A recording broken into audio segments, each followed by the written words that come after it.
أعوذ بالله من الشيطان الرجيم بسم الله الرحمن الرحيم الحمد لله والصلاة والسلام على رسول الله وعلى آله وصحبه ومن والاه وبعد. We continue with minor signs of the Day of Judgment, Qiyam al-Surah, in our part of our series of the Dar al-Akhirah, Silsilat ad-Dar al-Akhirah, or the hereafter. And the hereafter for each and every one of us starts from the time we die. The hereafter, or the other day, is different from this type of life, this form of life. We call it a day.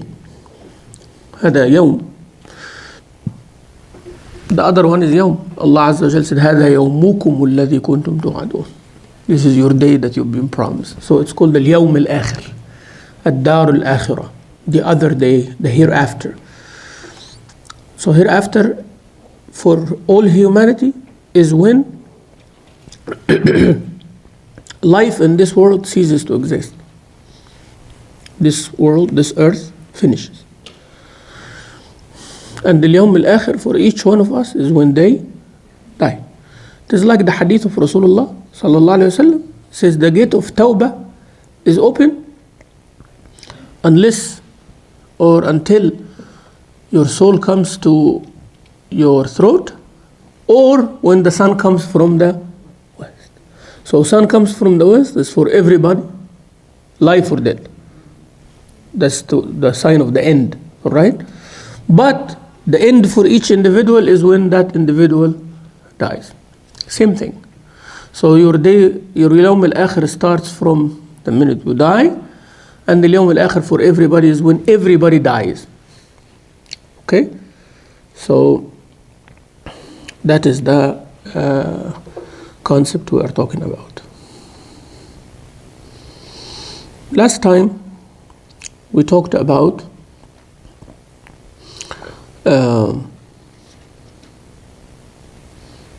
dain. Didn't we cover the dain, the debt part, right? Person has to pay the debt. The debt has to be paid to show us the importance and the seriousness of debt. Subhanallah, this deen covers all aspects because Allah knows our weaknesses. So it does not want us to go and just take money without need. So it has to be ultimate need. That's number one. Number two, you do not live beyond your means because it's going to create a need. But that need is fake need. It's not like a real need. So everyone lives according to their ability, debt will decrease automatically. Why? The average debt of the American person is like $22,000 right now. Why? Because everybody lives beyond their means.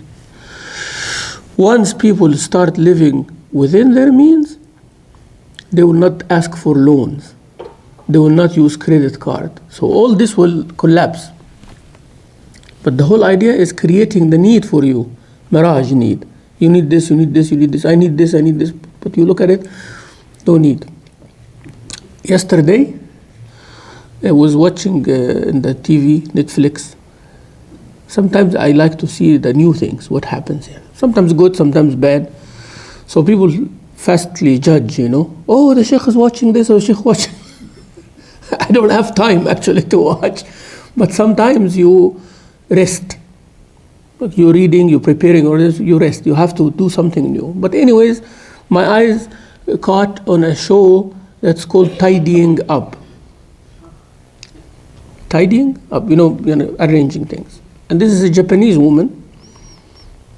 You know what I'm talking about, right? And I kind of like says, what is she gonna do? Because I know reality shows, right? What is she gonna do? I get the idea, yani. And there are some shows, by the way, I get very attached to. Don't get me wrong. I watch certain shows about nature, about like those, being helped to build their homestead in the outdoors and all of that. People who help others to learn daily skills, like how to manage, how to do things. I like this. This is how media is used properly. Okay, I like that. I like shows like the Undercover Boss, the Undercover Boss. I like that. I see the idea. Don't forget about what they do, but I see the idea. The idea of someone coming down to their employees and living with them and all that. That's what Islam tells us to. You have to love for your brother what you love for yourself, and you have to feel the pain of people. Yes, I get that. Anyways, so tidying up. And I watch. But I got the idea. I'm not going to watch it again. Yani. So I just saw one episode and I saw what she does. I don't agree with everything that she does, Islamically speaking, but I get the concept. The concept is you create your own mess while you are able not to have a mess. That's one. Okay? That mess is created because you surrounded yourself with many things you do not need. Isn't that the main concept? So that's the first thing, that's what she's trying to do. She doesn't say it, but she makes people realize it through few things she does, which is brilliant. So number one, you have a mess and you needed somebody's help. Well, when she steps in, she doesn't actually do anything, does she? She makes people do everything. Yeah? So you created that mess and you are able to actually avoid that mess. That means from the beginning, that mess was not actually needed. You could have avoided it. And if I come in and I do something physical out of the ordinary, means yes, without me, you would not do this, correct? But I am showing you where you're lacking, and what that means you were the one who could have had a better life. You just needed somebody to guide you, which is okay. So that's number one. Number two, whenever she is fixing the problem, she is making sure they understand what she's doing. Right? She understands what she's doing. So she said we categorize. First, clothes. Second, this. Third, this. Then all the big things, she call it miscellaneous. That's reverse engineering, It's very smart. Like, all these big things should not be like the things that deter you. Because big things done once a year. The garage is to be done once a year or twice a year. Why are you making a big deal and creating clutter that cannot, but your clothes, it's a daily thing.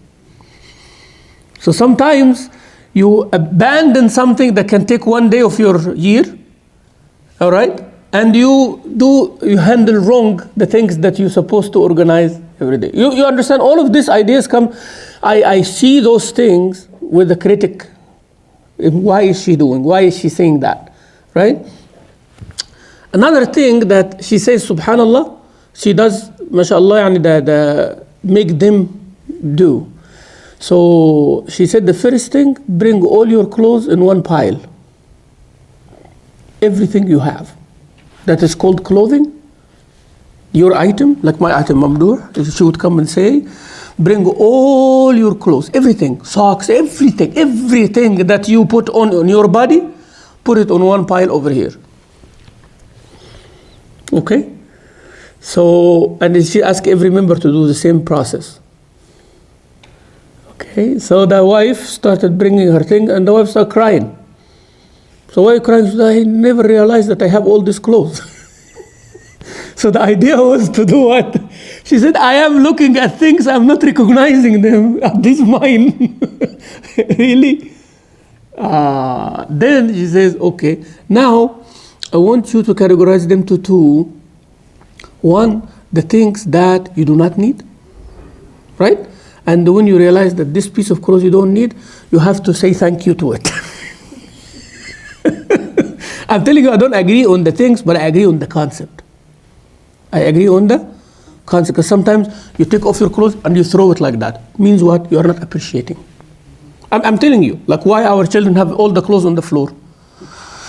I go in the room and I ask my kids, why are your clothes on the floor for Allah's sake? Why? This clothes goes on my body. Now, if I want to talk to you, I enter the room, I step on them, they said, yeah, because you are not supposed to enter the room, Baba.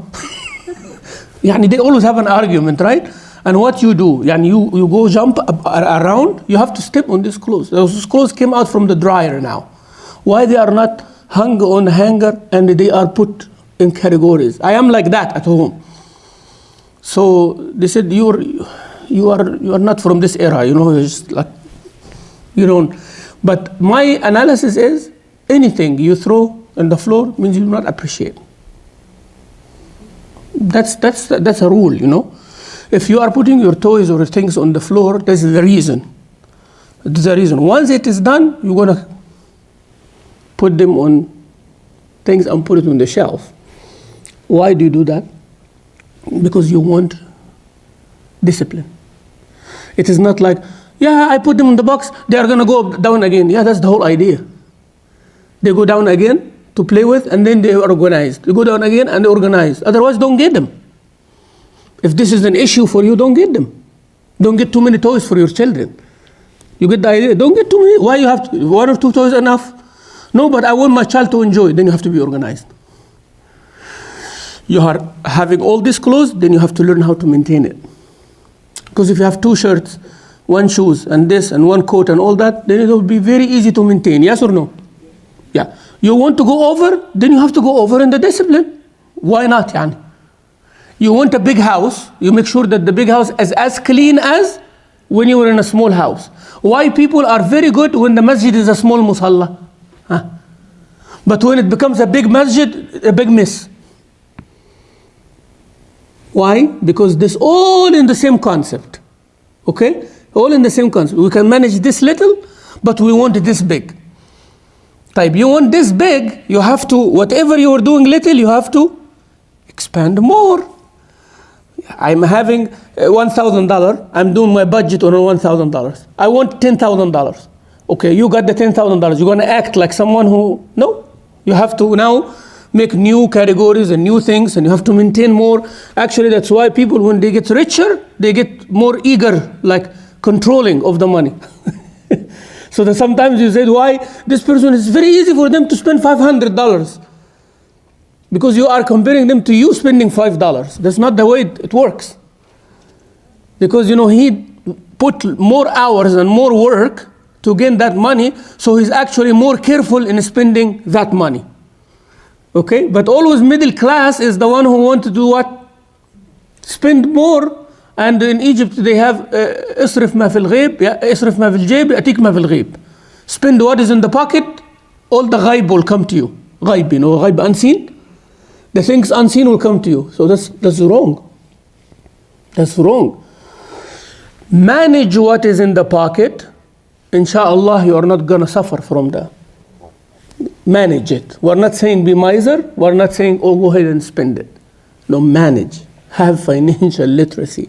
All this problem, my sister, I'm telling you about relating to Dar al-Akhirah, about the things that we don't need. Dain. You see, all of this, I'm going around that concept here. Why dain in Islam is something not advised. من الناحيتين, from the loaner, the one who gives the loan, and from the one who borrowed, the borrower. Islam tells the borrower, don't go get the debt and live within your means and go work hard and tighten your belt. But don't go to debt, because debt can have a problem for you in the grave. The debt can have a problem for you in Yawm al-Qiyamah. Okay? So it is tightening it for that person from that end. Yes? From the other end, saying to the rich, debt, loaning money to people is not a way to increase your wealth. There is no benefit in it except pleasing Allah. So it is cutting from them to sell the money. And that is where the interest and credit card monopoly thing comes in. I have some money, let me use these few people here, choke them in debt so I can own them. So they give me like this payment. So my money, I have 10,000, I throw them to 10 people, 1,000 each, and they will keep paying me for the next 10 years the interest, while my 10,000 is there. You see? So 10,000, the person can be ending up paying 30,000. Literally. So you give 1,000 and they tell them, pay $20 a month. And guess what is the problem? What is the bigger problem? The bigger problem is that that person will not stop borrowing. And he borrowed the 1,000. I give him 1,000 credit to spend that he does not have. I tell him, go spend. And give me just 25 a month. So he gave me 25 and he goes spend 30. You get it? Spend 30. So now I got 25, but the loan went what? Up, up, up, up, up, up. So after 2-3 years, he's paying me like $40, $45 a month. But the loan, it is like $3,000 now. So I am going up with him while he doesn't know. It's like a knife. I'm cutting very smoothly. You know when you cut the duck and you start walking? Yeah, it's cut. It's dead. It is dead, right? Have you seen a duck cut before? Slaughter? Especially the ducks, yeah.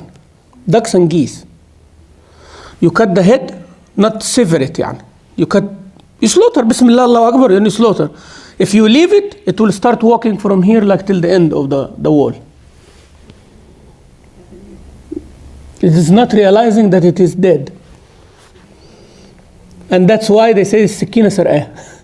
In Egypt they said the knife was very smooth and very strong, that the thing itself is acting as if it is what? Still alive. While the blood is coming, then it collapses. Yeah.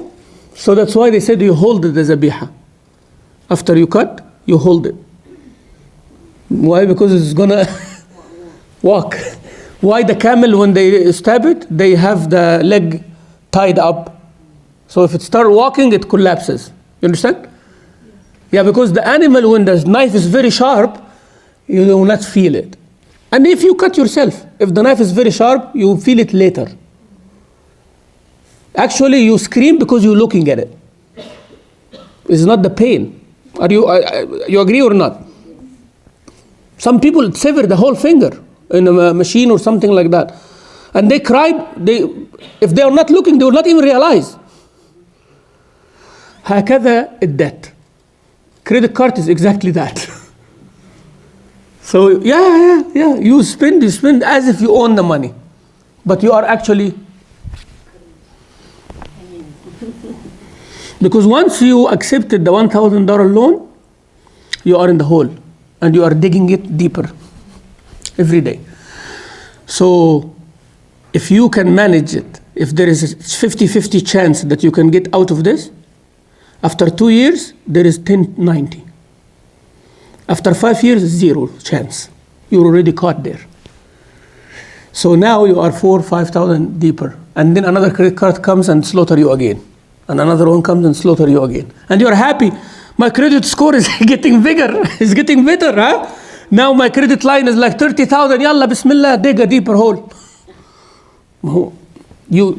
The whole idea is creating a need and creating one measure of success for you. What is your measure of success? You have a higher credit score. Right? So everybody now in their head, what did they want? They want a bigger credit score. So why you want a bigger credit score?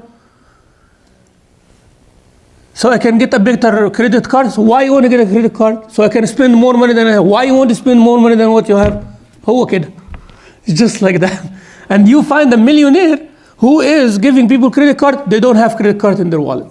They don't. They'll spend in cash. Right? They don't. They're not like you. You are making them rich. They know how. So debt. And why I'm going all this to show you how the system of shaitan, the shaitan system and all the soldiers of shaitan, emphasize on the concept that Allah said be careful from. And we are all in it, yani. Directly or indirectly, we are all in this. The concept of debt is there. Come take this, 5 years no interest. Come take this, come take this, come take this, come take the fridge, come take the stove, renew your kitchen, do this. Always you are going to get caught, no matter who you are. And even if you manage, you managed. But there are 100 people like you who did not manage. They caught them within that 24-hour difference. 0 interest for 1 year. And the cut-off day, 12 midnight, huh? your check sent, but it was not received. Or even 1 penny. 1 penny, here you go, was not received. Then the whole interest of 1 year will be added. You stuck. Yallah. No rahmah, no mercy. But if you borrow from me and I tell you, bring the money after 1 year, on January 10th, you bring me the money of 2020. طب January 10th, والله يا شيخنا, طب خلاص خلت كمان 10 days, no problem. You see, Allah said, وإن كان ذو عسرة فنظرة إلى ميسرة. يعني إن شاء الله, you need 2 more weeks, but be careful, يعني 2 more weeks. No interest, nothing. And Allah advised me. So now the debt from my side is in the side of forgiveness, is in the side of mercy, is the side to please Allah. I'm not making any money out of that money. Actually, I'm losing. And I give you $1,000. For 1 year, I could have used that $1,000 for something else. But I'm helping my brother or sister for the sake of Allah. And guess what? When I see you not happy, not doing, I said, Inshallah, sadaqa fi sabilillah, akhi. May Allah pay you off. But inshallah, when you have money and you find somebody who have help them exactly the same. You see the mahabba and the. But that lesson, only a believer will understand it. So if you forgive like that, they will not going to go take the debt next time because it's humiliating. It's not becoming a handout, yani. Okay, that person, oh, he forgives, let me get again. Let me get up as much as I can. There are people like that. So from that side, don't go in the debt, because anybody, as Rasulullah said, trying to borrow money from someone, or borrow anything from someone with the intention not to return it, he is a sariq. He's a thief. Robber. يعني if I borrow something from you with the intention not to return it, oh, they are rich anyways, they have $500 loan, I'll give it to you, but my intention is I'm not going to give. That's the only way I can get out of them. If I tell them give me $500, I'm not returning it, they will not give me. So I have to say something. If that's the intention, it's like you stole the 500 from them. Forget about they are rich or not. Sahaba of Rasulullah, they were billionaires, and they were Sahaba starving. Rasulullah did not say cut a chunk of money and give it to them. He didn't say that. He left it open. You give your zakah, that's it, khalas. Everything else is optional, sadaqah. He will talk to them about how important it is to give sadaqah, but he never took someone by something from by force and give it to someone who's starving in front of him. Did he? Sallallahu alaihi wasallam? No. That tells you, you earned your money, you will be accounted for it. You have a right to give in the dunya, but you will be accounted for the rest in Yawm al-Qiyam. It's up to you. All right? So, yani it's balanced. So, dayn will be a reason that a person will struggle in the grave. That's why make sure your debts are paid, or somebody pay your debt. And make sure it is written in your wasiyyah as well, how much you owe. All right? So, because Rasul sallallahu alaihi wasallam kept emphasizing on the dayn, that's why I took all this time. Be careful of the things that you don't need in your life, right? Things that you don't need. And always have the things that you need. Okay? And take the example of that woman, who organizing the things. And she said, only keep the things that gives you spark in your life, like make you happy. Yeah, that's what you need. But all these other things are clutter, no good. Wallahi, one of the biggest diseases, my sisters, is to be attached to the dunya items. And you find someone, I'm myself, like, every time I'm holding this bag, I'm feeling sorry for myself. Wallah, I feel sorry for myself. I'm trying to get it lighter, as much lighter as I can. And I am working on that. But can you imagine? It took years, like you carrying all this stuff. You open it and say, why I'm carrying this? Why I'm carrying this? I have not used this for a month now. Why it is in my bag? Why? Why I have to carry this thing on my shoulder? It's weight. Why I have to be accounted for it in Yawm al-Qiyamah without need? ليه? Why? Why? It's like sometimes I'm thinking that I'm carrying like my desk, I'm carrying my dresser, I'm carrying my bed around with me. All this is packaged on my head. Why? And at the end of the day, I'm going to go to the grave that it is made of dirt and nothing. And then I get accounted for all of this? Why? Like you traveling, huh? You find a sister traveling and carrying 2-3 big bags. And she has to pay extra. Her husband will pay extra $100 for one extra piece. But they go to their destination and she doesn't use any of the things in the bag. Any of you can tell me why she's not going to use any of the things in the bag? Because she's going to go shopping in that place. If you're going to go shopping in that place and buy new clothes, why you have 3 bags of clothes? Why you have all your wardrobe with you? فهمتم القصد? Do you understand my goal here? We are carrying luggages that we actually do not need. It is going to be extra weight for us in the customs. Why? You can just zip through with your carry-on. You know, something in light, zip through. You don't have to go to the luggage claim or anything like that. When I go to Hajj, I'm just having my carry-on that does not have any clothes in it. You know, carry-on is all literature and books and things that I'm going to give for the Hajjaj, right? And then I'm zipping through everything. I just have my medicine and the things I actually need and maybe one change of clothes. Bas. In case anything happened in the way or we missed the flight or something like that. One change of clothes. One full change of clothes. That's what I travel with when I go to Hajj or Umrah or Egypt. Any other destination is different arrangement, right? But this too, because Egypt I have a house there. And that house have clothes and have things to live with. Is my home, my second home. So this is no problem. Why should I take stuff from here? And when I go to Hajj or Umrah, clothes is very cheap. I buy the clothes, I wear the clothes, and I give clothes sadaqah before I come. خلاص. So you buy some abaya, thawb, everything, and wear them around in the Umrah or Hajj. And before I leave, I know certain people, they will appreciate that. I go to the laundry, wash it, iron it, fold it, make it nice as new, and they say to someone, give it to someone who deserves. What do you think about this concept? And I come back light to my clothes here. Why should I carry all this stuff? And everyone said, Sheikh, you should have told us this. I said, I told you. I told you in my workshop. I told you. Do not carry things that you do not need. But you think you need everything. في الدين هكذا والدين هكذا. You take debt that you don't need. You're carrying stuff you don't need. Look at your garage. If there are things that for 6 months there, throw it away. Don't think twice. 6 months that you have not touched, throw it away. Not throw it in the garbage, like donate it or make a garage sale. Please do. In your bedroom, when you find that there is an item that you have not wear for this season, خلاص out. Out. And I visited some people, they are very well to do. May Allah increase them. The closet, walk-in closet, it's actually a walk-in closet, It is like bigger than my own master bedroom, the closet itself. And you go in, it's like you're in a shopping mall. And I tell the brother, is all these things your wife actually wearing? He said, I bet you, Sheikh, there are things here she bought she never wore for the last 3 years. And how about you, sir? And you also find watches, all brand, the hats, all brand, the glasses, the all brand, the shoes. Why? Why, akhi? Wallah, go to the masjid and give gifts to people.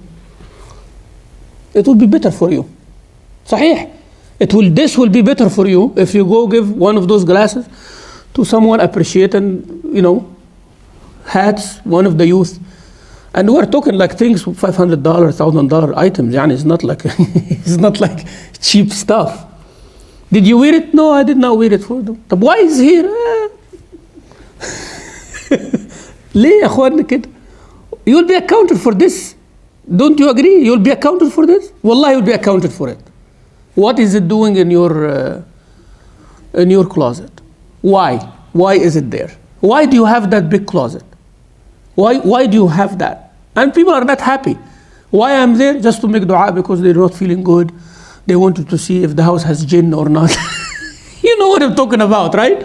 This thing brings you happiness. But a young man goes to that house or a sister goes to that house and says, wow, look at their house. Whoa, look at their life. These people are depressed, for God's sake. You are happier than them. Yeah, I'm going there, I don't know what to do. He said, Sheikh, يعني, come, please, I don't know what to do. I wish I can tell them, Wallahi, akhi, your solution is to get out of this house and get a 2-bedroom apartment close to masjid. That is the only thing I would be convinced it's a solution for them. But I can't say that. It's a lifestyle though. They can't get rid of it. Cannot get rid of the very fancy car to go to their work with. They can't get rid of that. They created this lifestyle for themselves. So also to have the wasiyyah before you die is very, very important. We talked about that. Why a person would be accounted for people who doing bad things and they didn't do it. Allah said, وَلَا تَزِرُ وَزِرَةٌ وِزْرَ أُخْرَى. يعني nobody will be accounted for anybody's sin as long as you're not the reason in that sin. You see? So if somebody is sinning, but you're the one who taught them that sin and you did not repent yourself, you are attached to it. Okay? You are attached to it. That's why the tawbah of those who create evil is actually harder than the tawbah of those who were doing evil. Yani, somebody did a movie. One of the actresses, for example, repented. She was doing movies. She was, certain actors, they do certain roles. You know what I'm talking about, right? One doing comedy, one doing this. And that woman was like more of the seducing kind of body issues. You know how those stars in the movie, that she is the Ighra, yani, she is the woman who always attracts men and do this. That's her role in the movies. Seductress, yes. Not actress, but she's a seductress. Thank you for the... I'm telling you, I watch stuff, but I don't know what is... I'm trying to figure out. So I'm learning stuff. So anyways, that's all her youth. Ajib. Yani all her youth, from the time she started in the movie world, when she's in her 20s, until she was in her late 50s.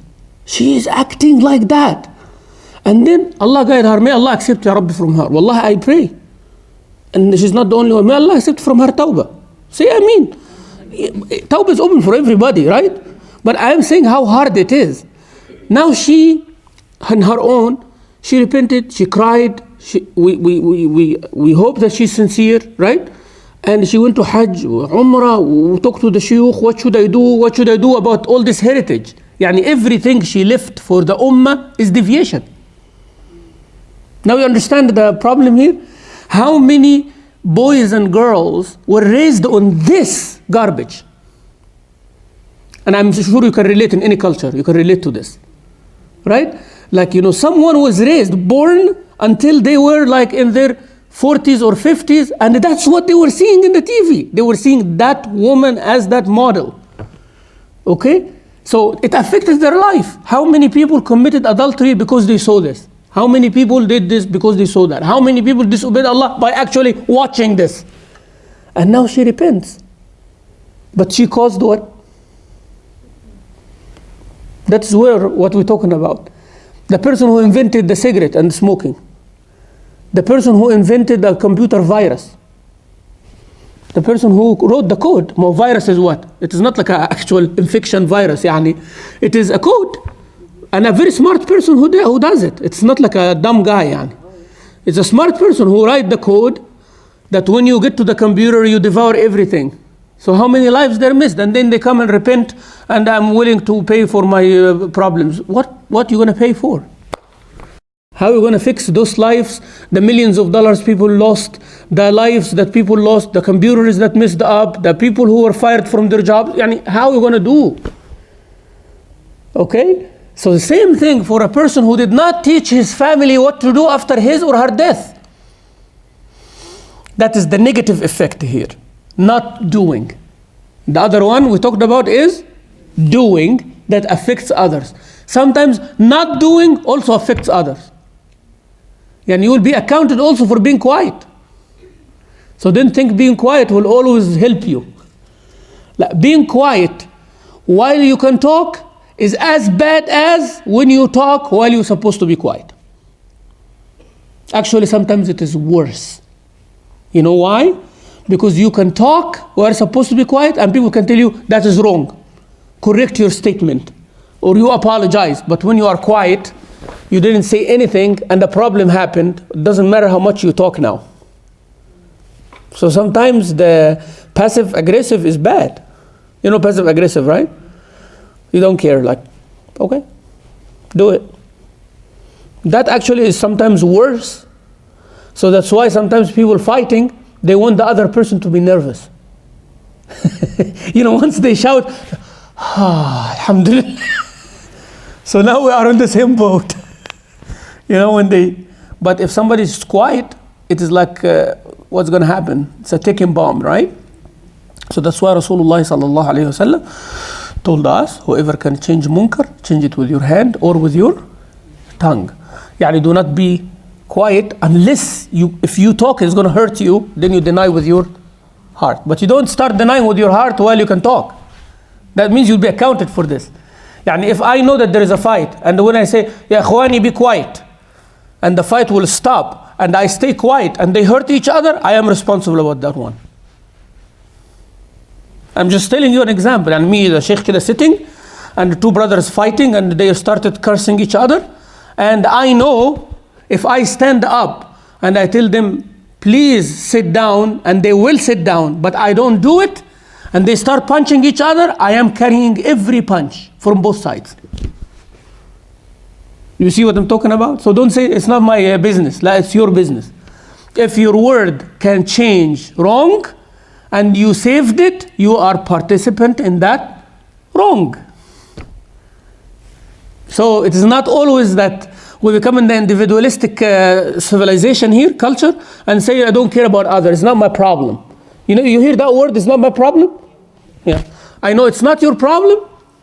There are things in Islam says this is not your problem. من حسن إسلام المرء تركه ما لا يعنيه. يعني my private life is not your problem unless I bring it to you, right? This one we want to interfere in. Facebook and the curiosity and everything. Everybody wants to know the news of everybody. Well, that should not be your problem. But somebody actually suffering and you can help, you say, it's not my problem. Everything ma'kus. Everything is reversed. You know, ma'kus means reversed. Aks. Aks in Arabic means what? Opposite. Reverse, يعني. Aks means like, i'kis means like what? Make it reverse. That's why they said the mirror is making aks for the light. Light comes here and it goes this way. Here, here. You see? Aks. And that's why they said mu'akis is always somebody who is like opposite. You say this, you said no this. You say right, you say left. Always the teenager is mu'akis. Yani that's why they said everything is ma'kus. Ma'kus means reversed. Reversed life. I wish everybody says not my problem when it is needed. All right? When it is needed. Someone, do you hear that someone at his house, it is inside his house. What's your problem? It's not your problem. Right? Did they talk to you? No. Are you spying on them? Kind of following? Don't. That's not your problem. It's not your business. But you make it your business. And while somebody is struggling and suffering, while somebody is struggling or suffering, people consider it their business and not their business. So it's not my problem. طب يا أخي ده أخوك. He's your brother. Suffering. He got laid off. He is in debt. Where is the community? Oh, it's not my problem. شوف. فهمتم معكوس يعني إيه؟ Will be accounted for that يوم القيامة. So that's why we write Wasiyyah that I die as a Muslim, believing in Allah. If I die, anything, as I told you the two lines last time, huh? Why I'm emphasizing, because death and Wasiyyah, wallahi, I cannot talk enough about it. I hope you do it, because I know many of you did not do it from last time till now. So go ahead and do it. All right, go ahead and do it. Write two lines.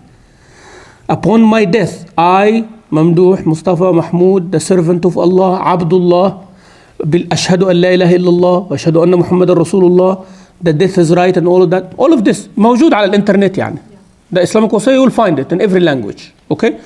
And you just fill your name in it. And read it loudly to yourself and fill your name in it. And if you have two witnesses, let them sign. Because of this are registered, he has registered both. They can register that with two witnesses. Who's that? Reza Bacchus. Yes, he's doing something. Yes. He told me. So please do that and two witnesses and they will sign. Release yourself. Yeah. It is a big deal. It's not a small deal. It is a big deal.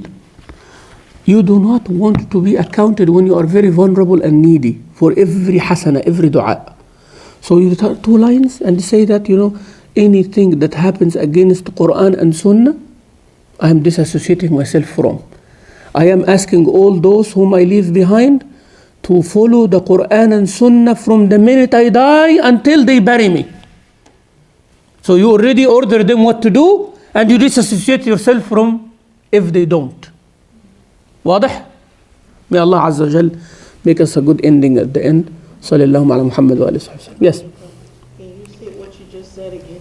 Yes. I put your name, the servant of Allah, believe that there is no one worthy of worship but Allah, and bear witness, أشهد أن لا إله إلا الله وأن محمدا عبده ورسوله, that Muhammad is his last messenger.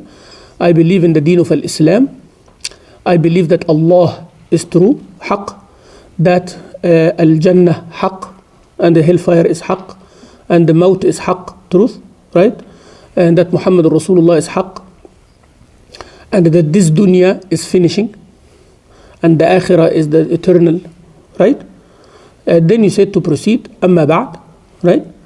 That I advise and order all those whom I am leaving behind upon my death, right? To fear Allah, to be Muslims, to be true to themselves, okay? To have taqwa, and to follow the book of Allah and the sunnah of Rasulullah and the sharia of Islam regarding all my affairs from the time I die until I get buried and all the things relating me are taken care of. Means inheritance and everything. So you already did what now? Ordered everybody to follow what Islam says in regards to you. Okay? How they take care of you. If you are in the hospital, if you are this, if you are that, how they wash you, who washes you, everything, they will be according to Islam. Right? And I advise them, if they do not know the rules, to ask a scholar or to go to the nearest Islamic center wherever I died, okay, to inquire about this. And I disassociate myself from anybody who does not follow this advice or do otherwise of disobedience of Allah or innovation in the religion. And I have nothing to do with them now and in Yawm al-Qiyamah. Period. All right? For my financial, for my debt, for all the things, see schedule attached. Attach a schedule, right? That I borrowed this money from this person. This person owes me this much. Do it, right? And you already stated that the inheritance, everything will be done according to the way of Allah subhanahu wa ta'ala. That's it.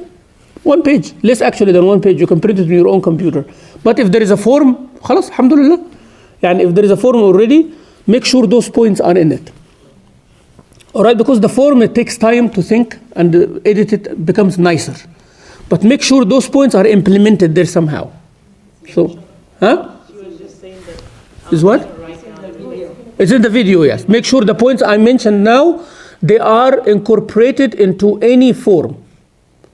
That who you are, you stating your belief, you making your order or advice to people to follow the deen, and you disassociating yourself if they do not follow, and you tell them the mechanism of what to know, how to know it. Ask scholar or this. So the five points, those very important. Language can be different, right?